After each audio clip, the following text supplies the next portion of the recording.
and take a vagabond. I'm Lisa, this is Mark, and we're the Vagabond Dreamers. We're sitting here in the Seychelles overlooking the Indian Ocean and thinking about our trip that we completed in Malta last week.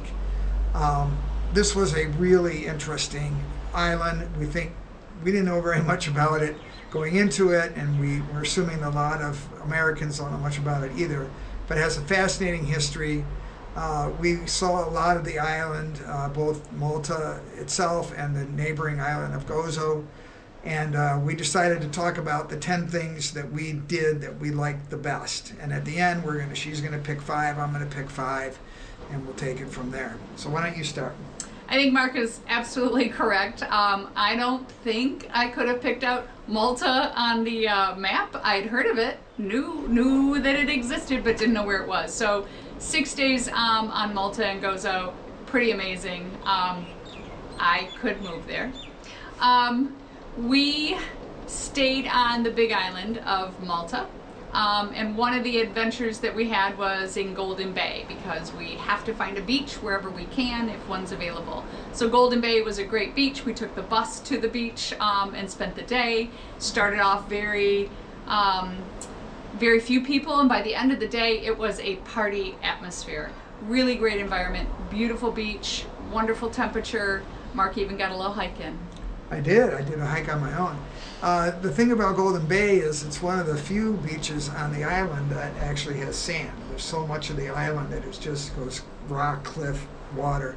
And so this is a pretty popular beach. It sits outside a resort. There was actually a school outing there when we were there. Right. And just hundreds of kids. It was really sweet, but the hike that I took up over the top of the cliff was really something. I could see down the coast into 2 other bays. It was really beautiful, and again, using the buses was pretty easy. It was pretty easy in Malta. It really was, and a very inexpensive alternative to renting a car. We moved on to the next thing that we want to talk about. This is in no particular chronological order. I was fascinated on the north side of Gozo with the salt pans. 2 families own this enterprise. Salt water comes up out of the ocean, settles into these pans.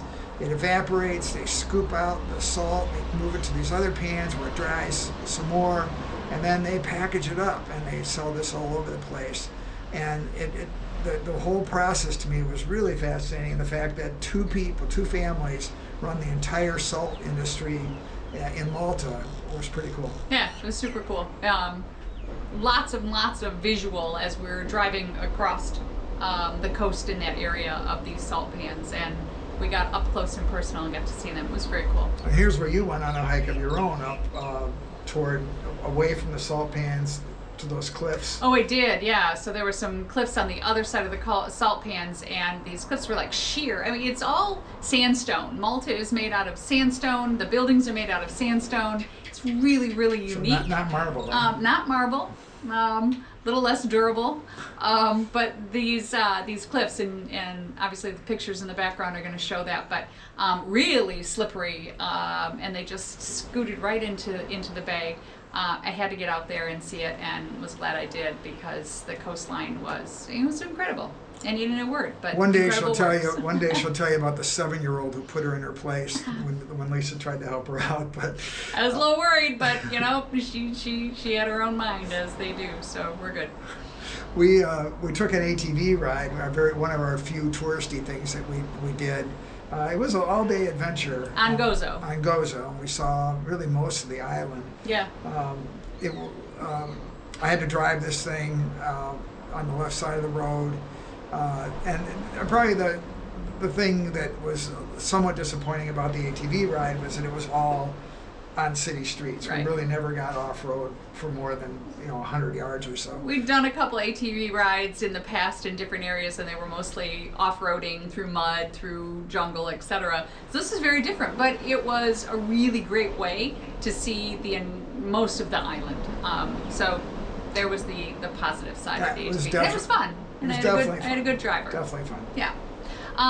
We also spent some time in Malta, in the cities of Rabat and Mdina, and those are two areas where there's done a ton of film backgrounds for, I'm thinking Game of Thrones, Gladiator are just the two that come off the top of my head. But these are ancient cities in Rabat and Mdina. We were able to explore a little bit of that. Mdina was, it's almost like a ghost town. We know people live there, but you really didn't see much of that. It also felt quite touristy, of course, and that makes sense too.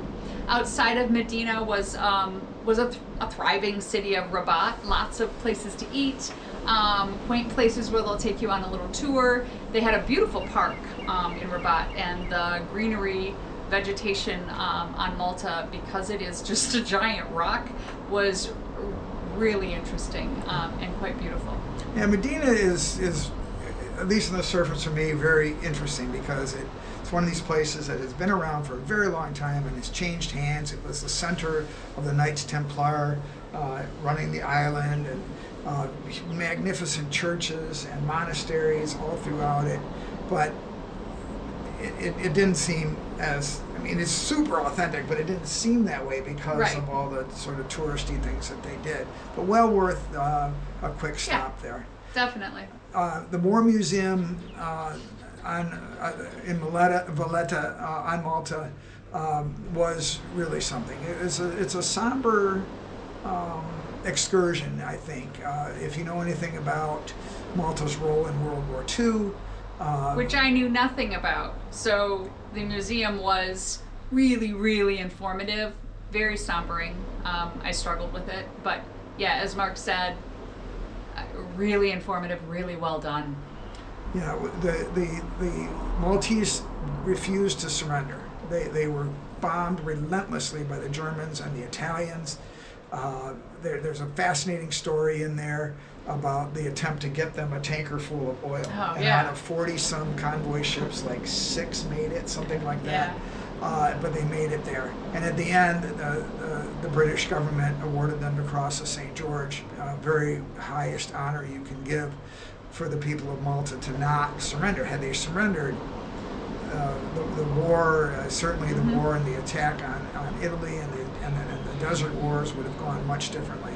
So it is something. It was so fascinating. I didn't take any pictures while I was in there. We are both stunned. We're looking through our phones. We're looking through the GoPro. We're looking for the other camera. We're like, what? Like, we have a picture of the outside of the area, but nothing on the inside. But I think that is a testament to really how enrapturing and engrossing it was. Very different experience was out on the Dingli cliffs. If you remember that day, it was very cold. So cold. And very windy, and we took a bus, and we didn't know where we were going, and we got there, we got off the bus and started walking. There was nobody out there because the winds were whistling in the high 30s. It was just really, really rough. But I will tell you, you just, you see this stand on the top of these cliffs, and you look down, and the farmland and the sea and just this steep sheerness of these is, we're out of adjectives. Yeah, we are. Just breathtaking. I wish that we had figured out a way to get down to the bottom. I guess you could. Or even take a boat ride, but nobody was boat riding that day. It was cold and windy and bumpy, but that would have been a really great perspective as well, to be on the bottom and looking up these sheer cliffs. Lisa found probably our most fascinating discovery of the whole trip were these little snails. There was a field of these beautiful yellow flowers, and I saw some things hanging off of them. So of course, and I'm standing around this corner trying to stay warm while we're trying to figure out how to find the next bus or hail a taxi, which is I think what we did. Yeah. But I got up close and I'm looking at these flowers that have these snails on them, and I thought, oh, how cute. And then they were everywhere. Once you saw one, it was like, whoa, there's 10 snails on each flower strand. And so we did a little research. Well, because of my great scientific background, I assumed that the snails were actually pollinating the flowers. No, I didn't think that. They were eating them. Yeah, so it's a parasitic kind of thing. But it was really fascinating because these snails were way high up. Another thing that we did, because you really can't do it, we stayed in the main town of Sliema, or Sliema, I don't know, Sliema. And I woke up the next morning to find the Strand. Mark was sleeping, which isn't something we do very well on this trip, but I scooted down to find some coffee, and I just was like, wow, I could do this. The Strand was, it's about a 3-mile length on the coast, and there are so many different things there. There's a gym, there's a sea pool, there's just a bunch of restaurants and cafes, and then there's people that are walking dogs and running and exercising and talking, and it was such a vibrant, really pretty way to start the day that I thought, wow, yeah, that could be a 3-mile, 6-mile Strand thing every morning if I moved to Malta. It's definitely the social center of definitely. that city, with people interacting and running and walking, and it was, we even ran into people in this video. Okay, we're ready. Whoops, whoops, whoops, whoops. Here we go. Oh, blue!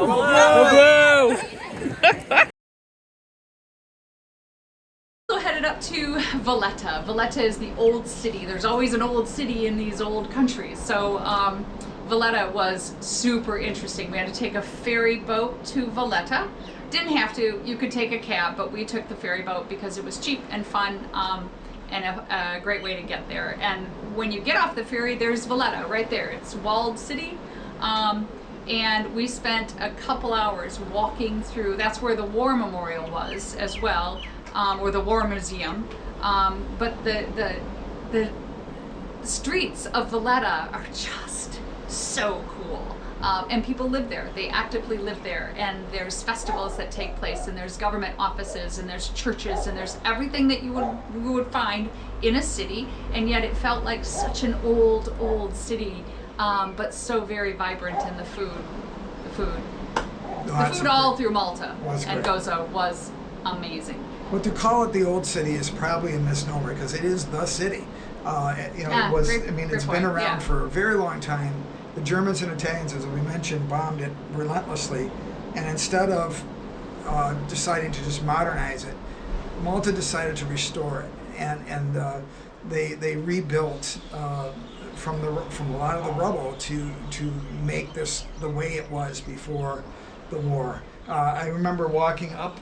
We walked up a lot of hills. It's built on a giant mountain, and walking up, and they, from start to finish, in the streets, restaurants were serving food everywhere. Just music coming out of all the places, and lively, vibrant, fun place to be. And yet so historic and really, really fascinating. I had a friend who just visited Malta after us, and he said something like, "This is the most remarkably preserved city in all of Europe." He lives in Europe. So we moved on to Xlendi. Xlendi is a small city. It's a seaside city in Gozo. So we're bipping back and forth in our conversation from Malta to Gozo. But Xlendi was a really, really beautifully fun, romantic, and beachside city. I would move to Xlendi. It had everything that I wanted. In fact, I saw that there were places for sale and rent immediately, so we Googled it. But Xlendi was a really cool place in Gozo. It seems like that's going to be a major resort town in the next 15 years or so. You could already see an influx of the wealthy Europeans that are coming there. But it is really, it's still quaint, and it sits right on this bay. It used to be the fishing sort of capital of Gozo, but there's not a fishing boat in the harbor when we were there. It's gone over to tourism. Really, really fun, great, beautiful city. One of the things that we visited on the ATV tour was the inland lake. And we were excited about this because we were supposed to get on these fishing boats and head into the caves. But again, the weather when we were there, very cold, very windy. It was sunny that day, we were surprised that the boats weren't out, but they weren't. So what are you going to do? We're going to hike to the top of the hill that we found there. So it wasn't a hike. It was a walk with a little bit of a slope. And we made it to the top, and then while Mark was working his way down, I scooted over to the other side to see the cliffs and the bay off on the other side of the inland lake. But that was a really beautiful area as well. Okay, so it's time for each of us to have our top 5.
Well, this is our last afternoon here in Malta. What a fabulous country. I think we could both live here for a few months. Definitely. I've already picked out a spot on both Malta and Gozo. However, we're off at the Seychelles, which is an absolute dream of ours. We've had this in the works for many, many years, so we're super excited. Sad to leave, but tons to look forward to. I'm Mark, this is Lisa, we're the Vagabond Dreamers. Take a vagabond dream, a vagabond fool. I ain't too proud to beg, but I'm playing it cool. I can do the time, I can do the walk when I'm walking with